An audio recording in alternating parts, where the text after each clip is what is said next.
cool my cub is. Hello, my name is Bonnie. You might know me on here as a historian and a bit of a modern witch. But today I wanted to talk about the paranormal side of things. Um, it's something that I've always been very interested in. Um, we all have our different beliefs, we all have our different opinions, and personally, I believe in some way what we know as ghosts does exist. I don't know exactly what that looks like or how I can explain that, but it's definitely something that I have a sense of being in the world. And it's something I've had quite a few experiences with over the years. Now, as someone who works in history and heritage, I've had the pleasure to visit quite a lot of very, very old places with a lot of history and not all of it particularly nice. And I think I'd like to just talk a little bit about some of those experiences and share those because I think I've got some quite good stories. I think as a child I was quite aware of these things, and lots of people mention that when you're a child you're more sensitive to energies and that side of things. I remember I had a ginger cat that I loved when I was a child, and I was absolutely distraught when he passed away. But in the years afterwards, I remember I would see a, a ginger cat in the house, just in fleeting glances, and sometimes I'd feel a brush against my leg, and obviously he wasn't there, but I can remember that vividly. Growing up a little bit more, I, like a lot of other people in the UK in the 2000s, grew up watching a show called Most Haunted. Now, this is a very controversial subject. I remember when Derek Acora was, exposed as a fake, and the repercussions of that and what that meant for the show. So always take Most Haunted with a pinch of salt. But it was definitely a early point of interest for me in going, oh, what, this is a thing. This is really interesting, especially as someone who loves history and has always loved history. Um, Seeing people go to these really cool historic sites and be able to find out a little bit more about what was going on back then. I thought that was such an amazing thing to be able to find that out from the people themselves.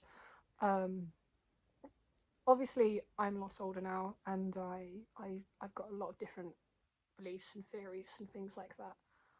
I definitely don't have a firm belief system regarding the afterlife and ghosts and spirits and the paranormal. Um, I don't think when you die you become a ghost in the traditional way. I don't believe that, but I think something of us, stays. I think we leave a mark on this earth, and as they say, energy cannot be destroyed. And I think that, in my mind, explains a lot of the paranormal experiences that people have. I also find the stone tape theory a very interesting concept, and if you haven't heard of that, it's sort of like what people did in the past was almost recorded by the building. In theory, it's like a videotape. And when you see, for example, a ghost walking through the wall, it's her reenacting what she did in life. She really did walk that way. However, there wasn't a wall there. There was a doorway, if that makes sense. It's a videotape of what happened. It's a recording. It's not her spirits, herself actually there in the moment, in the now. It's a replay of what happened before.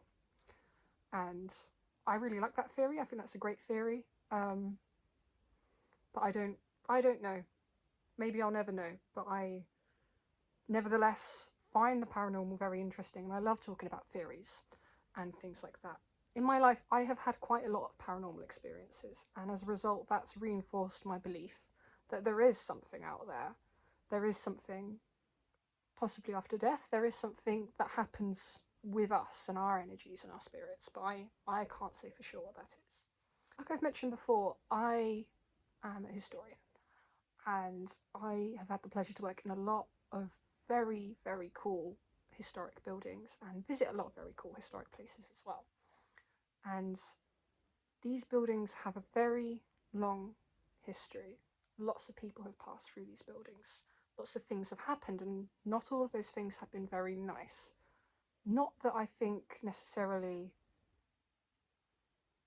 ghosts and paranormal energies are drawn exclusively from negative experiences. However, I do think that can be significantly more powerful in creating a disturbance. But yeah, growing up, I got to go to lots of cool places as well because my mum really loved history. So I spent a lot of time in the Tower of London. I spent a lot of time in a lot of castles around Essex and Kent, like Hever Castle, Audley End House. I was very much a National Trust English Heritage kid, and I loved doing that. I loved history, but I also loved the possibility of seeing something. And on a few occasions, things did happen. I've got a vivid memory of being about 12, 13, with my mum, and we were at Hampton Court Palace for the day, and we had gone into the Queen's apartments, and we went into Queen Charlotte's bedroom. Queen Charlotte was always one of my favourite historical figures. She sounded like a good bit of fun. But we were in there, and we were in her, I think it was her boudoir, her bedroom, with the dressing table, and this very strong sort of fruity floral smell just appeared out of nowhere, and we were both turning to each other like, what is that? Where did that come from? There was no one else around. It was a quiet day midweek, and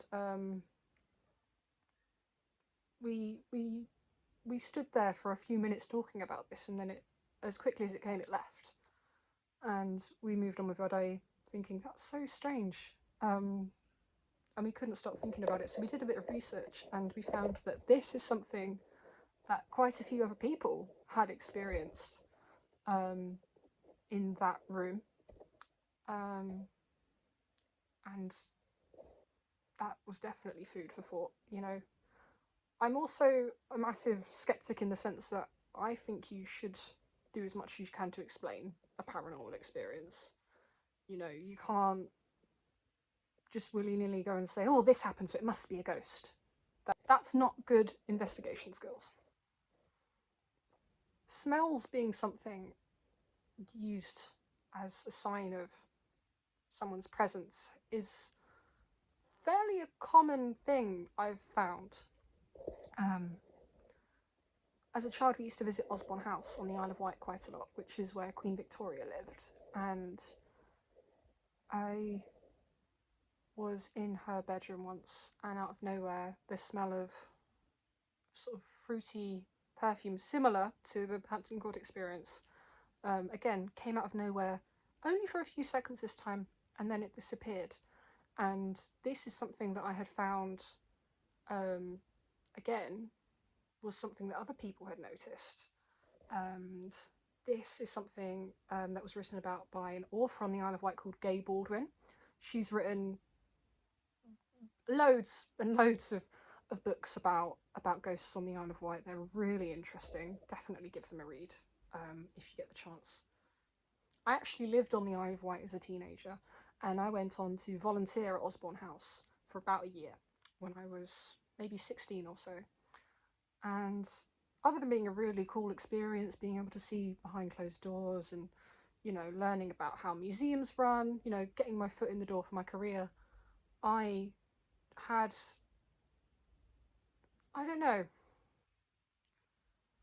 probably one of the most profound paranormal experiences of my life, and it actually caused me to stop my volunteering role because I didn't feel comfortable in the space anymore. Um, but before that, I loved talking about the alleged ghosts of the house, and I was often upstairs working the nursery, almost always, and I really liked that. I loved talking about the stories going on there and the ghosts. And as it was the nursery, this is where Queen Victoria's children lived and grew up there into adulthood as well. One of her youngest sons was called Prince Leopold, and he's known for having haemophilia and being quite unwell throughout his life. And he died in his early 30s, I think. And he lived, or rather, his rooms as an adult were on the nursery floor. And I'd read from other people and from Gay Baldwin's books that his spirit was supposed to still haunt the room, and other people had seen his grey figure walking through the bedroom door. This is supposed to be something quite an unhappy presence, because of the allegations that he was quite heavily abused by his so-called valet at the time. I've heard a lot of different things about that. I can't say for certain whether or not that was true. But I knew about the presence and the spirit story, and I would sometimes talk to visitors about this. And I remember having this one particular man that I told this story to, and he was really interested in it. He took a picture of the door, the Prince Leopold's bedroom door, with his mobile, and he faked me, and off he went. And then a minute or two later, he came rushing back to me, and he was like, look at this. And he showed me the picture he'd taken of the door, and I kid you not, there was a grey figure walking through the door. Now, maybe it was Photoshop, maybe it was made up, I don't know, but I was absolutely flabbergasted, because, you know, that's exactly the story I had told, and this man had proof of that, you know. He'd only been gone for a couple of moments, and it was a shapeless grey figure going through the door. I still think about that sometimes. There were lots of weird things about working up in that nursery. Like, sometimes,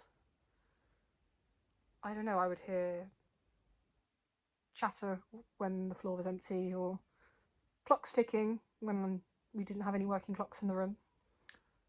Lots of little things like that that I would often just sort of brush aside. But it all came to a head towards the end of that year, and we were shutting up for the day. And because I was 16, I had a colleague working with me. I had two colleagues on this day, and they were both at the top of the stairs talking whilst I was just finishing up what I was doing. So I'd shut all the shutters, I turned off the lights from the nursery, and I was just doing my last loop round after doing my security checks. And I stepped into the first room just to turn off the lights, and I stood dead in my tracks, because there was a solid black figure standing right in front of the closed shutter. It was a white shutter, so it was very stark against the shutter, and he was there for just a moment before he disappeared. And I was absolutely distraught after seeing that. I was crying, you know, I was sort of holding it in as I got my bag and I got my coat, and I was sort of mumbling to my colleagues about it, and they thought I was joking because of how often I'd like to talk about the ghosts of the house. And it wasn't until I saw my mum, who came to pick me up, that I sort of let it out and was like, oh my god, what have I seen? You know, and I couldn't bear to go back again. I have been back to the house since, you know, in the daytime, in the summer, with the light out and other visitors around. But that experience has stayed with me. I'll never forget it. Was it Prince Leopold? Was it something else? It made me feel something in my chest. It didn't feel positive at all. It felt very negative and very scary. And, you know, I know I saw it. I don't know if it was my mind or my eyes. I don't know. I don't know how to explain it. And I think that's the thing with a lot of the paranormal. It is things that you cannot explain. And you look for an answer, but you know, I can't explain that experience. And again, that's reinforced my belief system regarding spirits and energies and the paranormal. Going forward a few years, I had nothing as profound as that experience. Not at all. But I've worked in a lot more historical places, which, you know, has given me cause to think a lot more about things like that. When I was at university, I worked at the Roman baths, and never, ever felt anything at all.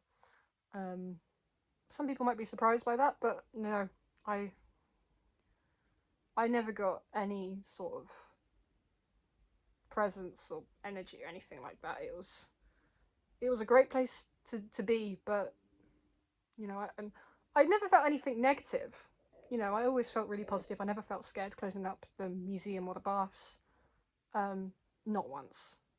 Maybe that's the location. You know, the baths is in the name. It's right in the middle of the city centre of Bath.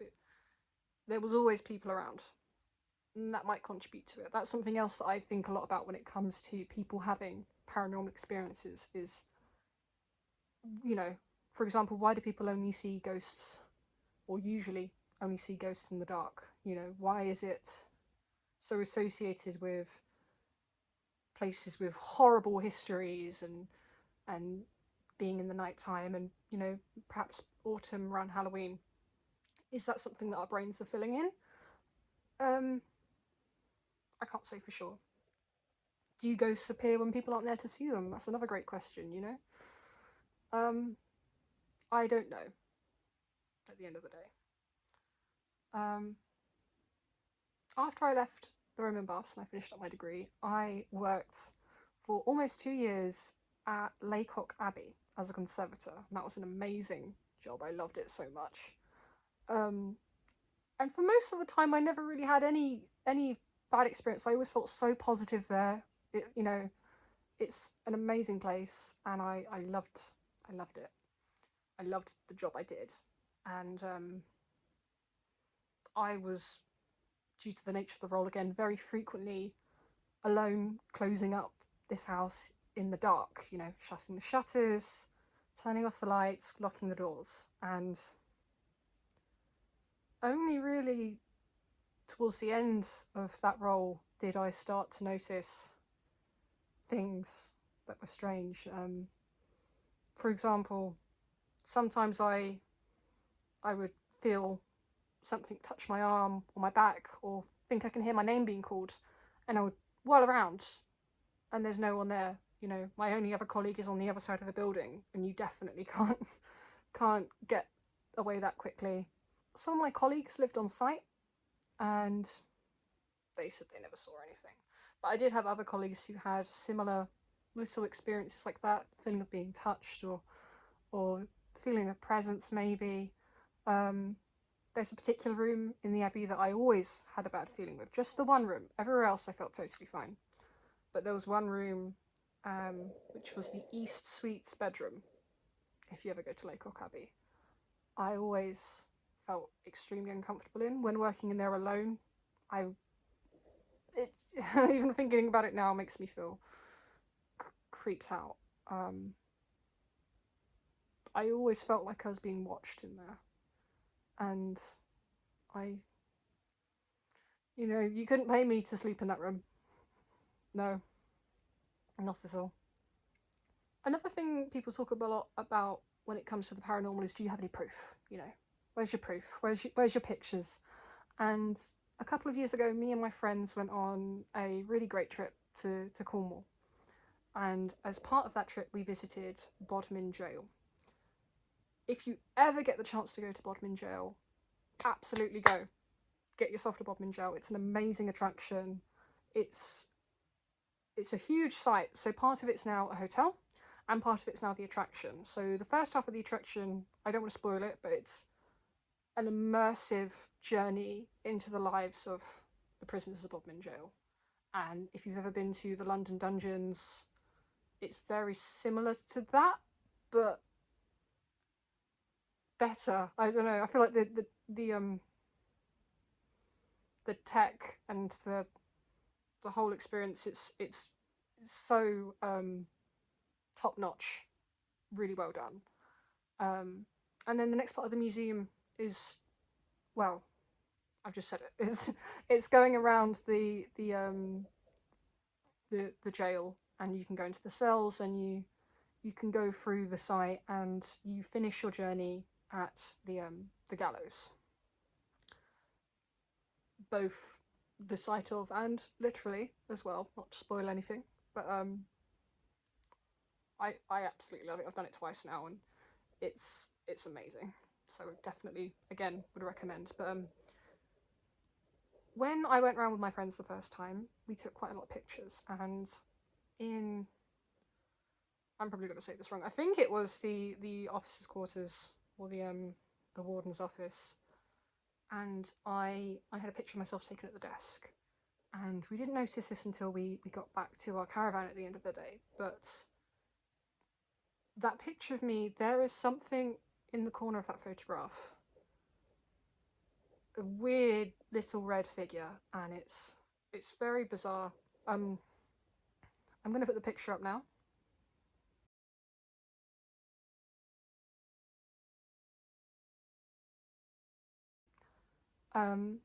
I would love some more opinions on this. It looks sort of, I don't know, animalistic or demonic.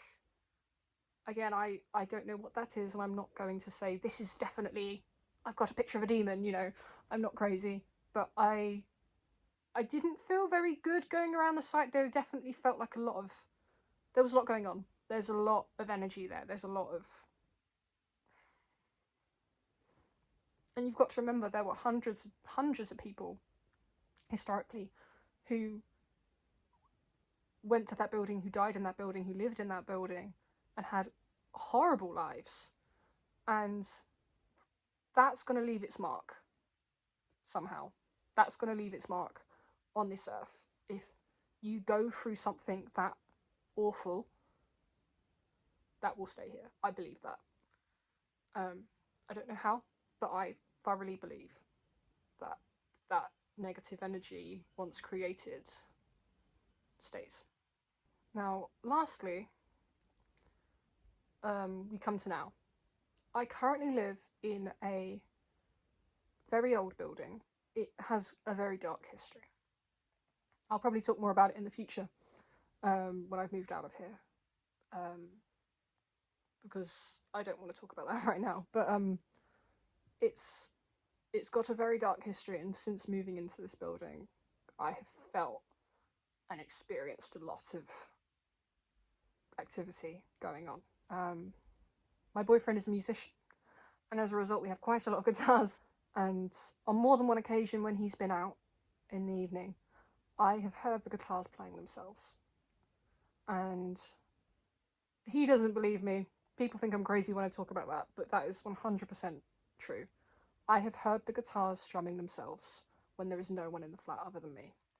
And again, you could explain that with, oh, it's, I don't know, the strings are contracting, you know, it's cold or it's hot. The plastic and the strings are going to contract, and that's why they're strumming themselves. But when you're home alone on an evening and you hear a guitar playing itself, it's not gonna keep you calm, shall I say. It's not something that can be easily brushed off.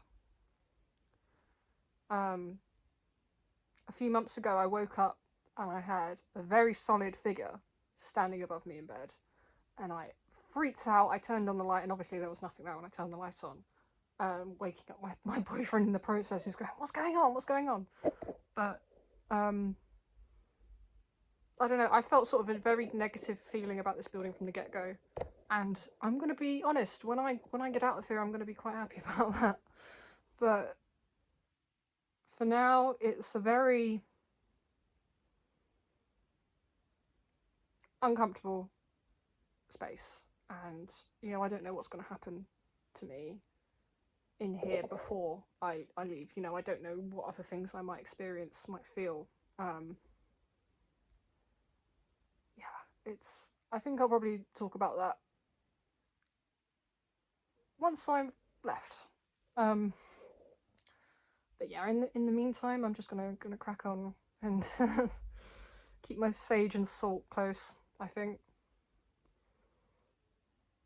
In general, I still really love the paranormal. I'm really interested in it. I love going to overnight experiences and paranormal events. I don't know. I'm just really excited about all the different possibilities open to me. I would also really love to go back to Bodmin Jail. It's such an interesting place, and there's so many other places in the UK and beyond that I would really love to visit and do some more investigation on, because, like I said, there is something in this world that we don't understand. That is these energies and these spirits, whatever you want to call it. This is very much real. And whilst I'm still on this earth, I would very much like to try and understand it as best as I can. I do hope you like this video. It was probably quite a bit of a ramble, but I love talking about this subject, and this is only just a sort of little nosedive into my experiences and what I think of them, But let me know what you think. Let me know if you've got any opinions on that. And yeah, I'll see you next time.